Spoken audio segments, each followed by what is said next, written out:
Hi,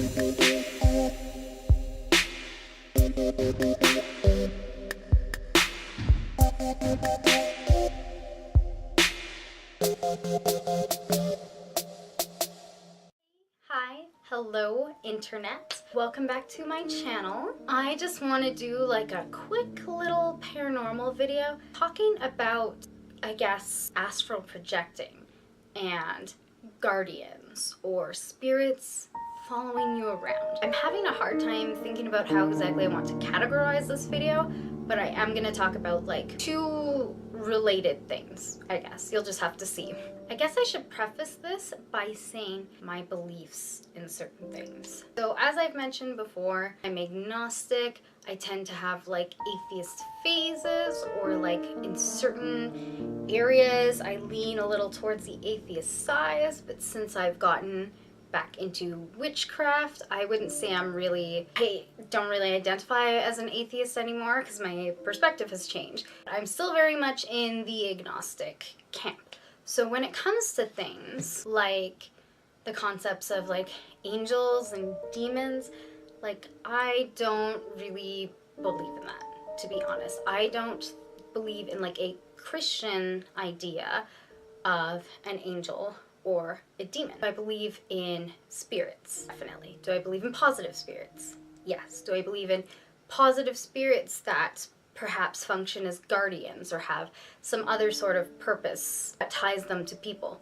Absolutely. Would I call them angels? Well, I don't have a different word for it. Sure, guardian angel. But I don't think of it in the Christian sense, if that makes sense. I have a much more low-key concept of what a positive guardian spirit would be.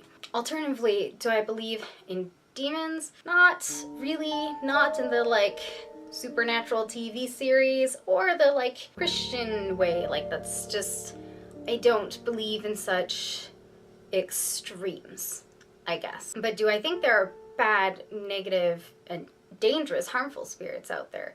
Of course. There's bad, negative, dangerous people out there. Why wouldn't there be spirits like that too? Just don't think of it in such a grandiose way. Getting that out of the way so you understand my perspective on things, now I'm gonna tell you two short stories. My first one is, honestly, I feel like this is one of my most ridiculous stories. Like when I tell this, I feel like people are just gonna be like, okay, Athena, like that's fucking weird, you're totally out there. But like, I don't know, whatever, that's fine. You believe what you want, I'll believe what I want, and this is what I believe happened. When I was like, I want to say like very young, like 3, I don't think I was necessarily still in a crib, but I was in like some like kid bed. I don't know. I can't remember exactly anymore because it happened so long ago. And that's not the important part of the story. I woke up in the middle of the night, but it wasn't like I woke up and sat up. Like suddenly I was just like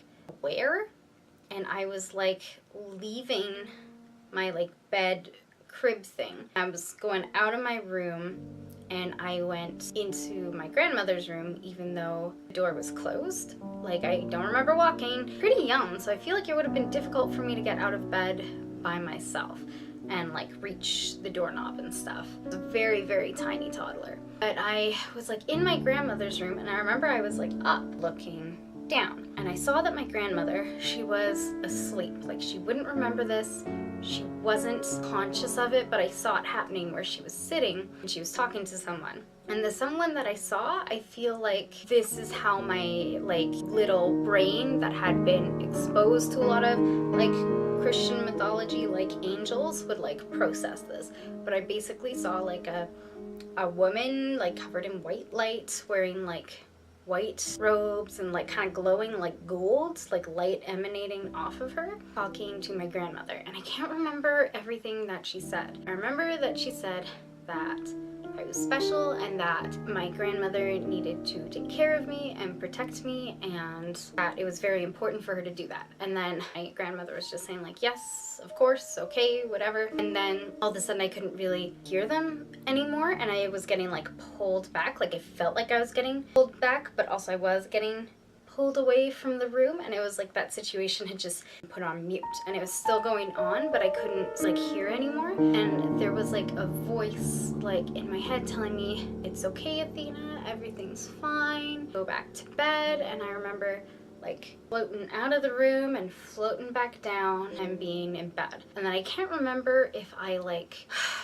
got up after. Like I want to say that I did, like I actually got up, but I think I like asked my grandmother about it at some point later, and she had like no recollection, and she was like, "You're just having a dream." But I think that maybe I was actually astral projecting, and I had some sort of encounter with like a guardian spirit. Do you see what I mean about people thinking this is like a ridiculous story? But this is honestly what I believe. This is what makes sense to me. I know what like sleep paralysis is. This wasn't that. I know dreams, like just regular old dreams versus like special dreams. Like I can tell the difference. And I've never had another experience like that, which is good because the concept of astral projection horrifies me. I never want to do that again. I love Insidious. It's one of my favorite horror films. I just fucking don't want to astral project. Like, keep me in this body. But yeah, I do believe in astral projection, and I think that's what happened. I think I astral projected